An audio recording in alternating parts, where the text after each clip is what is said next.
NBA Central on Knicks just had an interesting post regarding Karl-Anthony Towns and the New York Knicks, and Chris and I are here to break it all down. But of course, before we get into the video, we want to remind you 80% of you guys are not subscribed to the channel. Please stop what you're doing, smash the subscription button, and let's get the numbers up. Let's get it straight to the moon, baby. All right, Chris, let's get right into it, man. So like I said, NBA Central earlier today, they had a post talking about the Knicks are interested in Karl-Anthony Towns. And it's interesting because me and you, the rumors about Karl-Anthony Towns has been swirling for the last few seasons, actually. And you and I, we've never really been able to talk about it, about like if we actually want it to happen or if we don't. So I don't know, man. What was your reaction when you saw that post by NBA Central?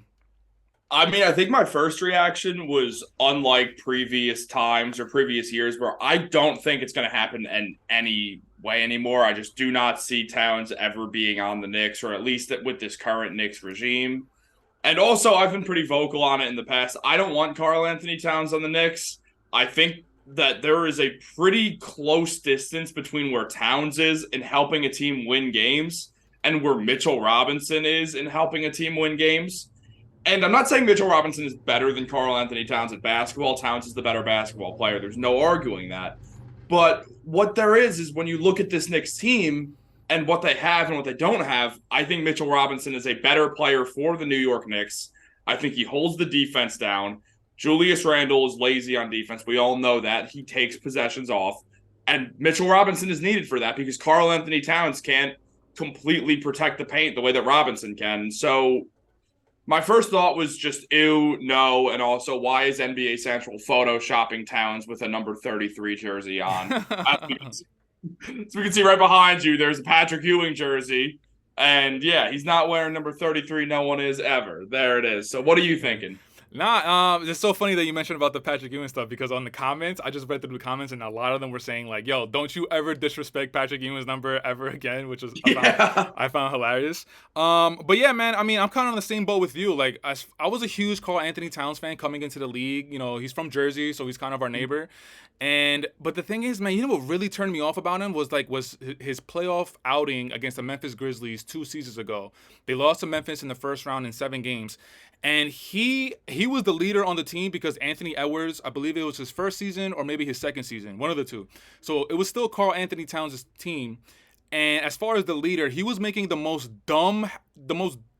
idiotic plays ever as far as traveling, as far as like committing fouls. Like he was just going into the game and had no sense of like controlling his own body, not knowing the situation.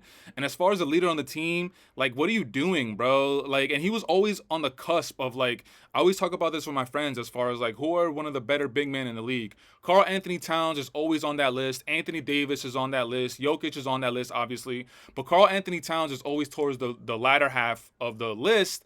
And I feel like with Karl-Anthony Towns, yeah, he has the offensive talent, he has the offensive tools, but a lot of it, I feel like his basketball IQ. His Mhm. basketball IQ, I just don't feel like it's not where it should be now. And if you take a look at the Minnesota team right now, like I think there's no denying that it's Anthony Edwards' team. For Like sure. he has come on super strong this season. And as far as the Knicks and Karl-Anthony Towns being interested in each other, like what would the package be? What do you think the package would be to get him to come to New York? I mean, Evan Fournier's contract will probably be involved because of how much money Towns makes. It would make the most sense. But if you're doing that, that means that one of Julius Randle or Mitchell Robinson is getting traded. I don't see that guy being Julius Randle. Leon Rose obviously loves Randle. Tibbs loves Randle. And they love Mitch too. But I mean, you'd have to assume that Fournier and Robinson are both on the way out in that trade, and Towns is going to come in and be the opposite of what Mitchell Robinson is like when it comes to being a center. And then you'd probably have to give up picks. It would be such a massive overpay because I don't think Towns is worth anything to this current Knicks like team. As I Yeah. said, he just doesn't fit. So I really don't think that there's any sense behind a trade because realistically, I think the Timberwolves would ask for at least one unprotected first round pick along with other good players and then probably some protected picks or maybe a swap or two. What the Timberwolves asking prices for Karl-Anthony Towns would make no sense for the New York Knicks for what they have. I would guess it's somewhere around Fournier and then Robinson. an unprotected first, and then maybe 2 protected picks, and that's way too much. Yeah, I mean, I agree with you. Like, as I think that if the Minnesota Timberwolves are going to be talking with the Knicks for a trade, I agree with you. They're going to be requesting Randall, Mitchell Robinson, some draft picks. But I also think they're going to try and include and Fournier. We can't forget Fournier. But I also think they're going to try and include one other player, and I think that's where R.J. Barrett or Emmanuel quickly come into play. And I'm not doing that at all. I'm not giving up R.J. I'm not giving up quickly. I mean, Mitchell Robinson, maybe you could talk me into it. Randall, I mean, damn, I hate to sound like a Randall hater, bro. Like, every video, I'm always hating on Randall, but, like, I feel like at this point, if you guys have been watching the video, you guys might know my stance on Randall. I would kind of give him up. I just don't like his tenure with the Knicks, and as far as a cap and his potential as a player, I think he's And the reached ball it. stopping. And the ball stopping, yeah, the point that you made in a few videos ago. But yo, Chris, what was Karl-Anthony Towns contract that you were telling me about a little earlier? So overall, it's a 4-year, $222,656,000 contract. Where in his final season, which he has a player option on, he would be getting $61.5 million for the season. Oh my God, yo. The Minnesota Timberwolves, I mean, they had to give him that money at the time because, like, what were they gonna do? You know? Yeah, no, it made sense. He was still the franchise player when he got this deal. Right.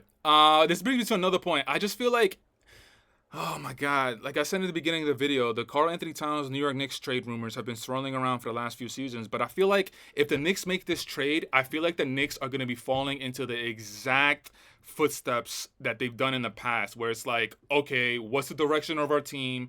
We don't have a clear path direction, but let's just try and make a move and get like a star, but it's not the right star that they're trying to target. And I feel like up until this point, they've been doing a really good job. Leon Rose and everybody and everybody upstairs, they've been doing a good job of building the team. Obviously, signing Brunson, they just drafting RJ. They've done a really good job, and I don't want them to mess this whatever they got going on. They don't need to trade for a player, just a so-called star player, just because they feel like they need to make a move. As far as right now, I hope they just chill out, wait until the season plays out. Maybe at the trade deadline, maybe some other offers will come up. So I'm just hoping that they chill out and they don't pull the trigger on this move. I absolutely agree. And you were totally right about the classic Knicks thing. Say Isaiah Thomas was our GM right now. He would trade for Towns in 5 seconds. He would trade Mitch. He would trade quickly. He would trade draft picks. He would trade Fournier's contract to make it all work. Because that is a classic Knicks move.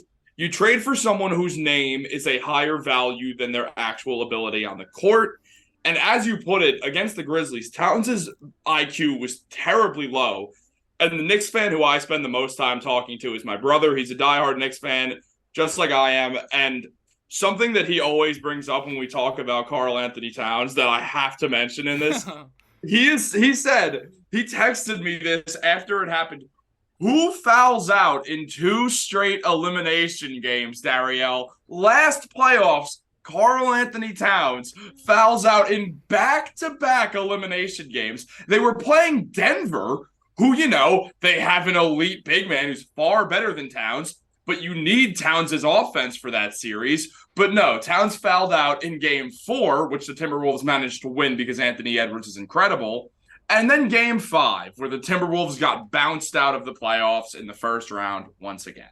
If Minnesota is smart, because they've been off to a really good start this season, Yes. and that's interesting because they traded for Rudy Gobert last season, and as far as the NBA landscape right now, where it's like small ball and it's 3-pointers, like they kind of just completely zagged and they wanted to get bigger.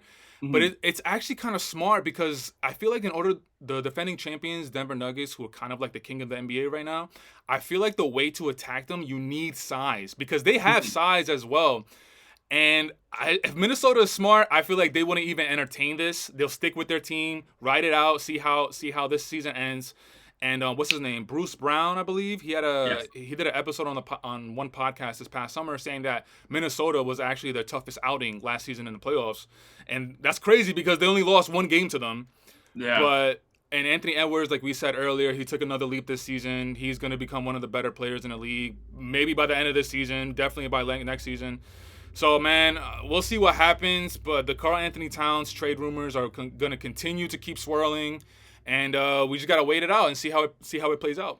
Yeah, man. And as we know, Karl-Anthony Towns has been linked to the Knicks literally since he was coming into the NBA. The Knicks were going 17-65 in that 2014-15 season when Towns and Devin Booker and some other guys who would get to the NBA like Willie Cauley-Stein were all on that undefeated Kentucky team that ended up losing to Kaminsky and the Wisconsin Badgers in the championship.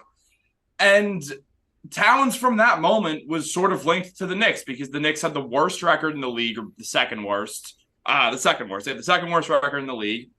And people just saw the connection that he had with Carmelo Anthony. The two knew each other. They had a rapport, and essentially we saw Towns just get linked to the Knicks, and then it never stopped. It's been happening for the last 3 or 4 seasons where it's like, okay, if Karl-Anthony Towns gets moved, he would probably want to go to the Knicks because he's from there. That's where his family's from. It's where he grew up.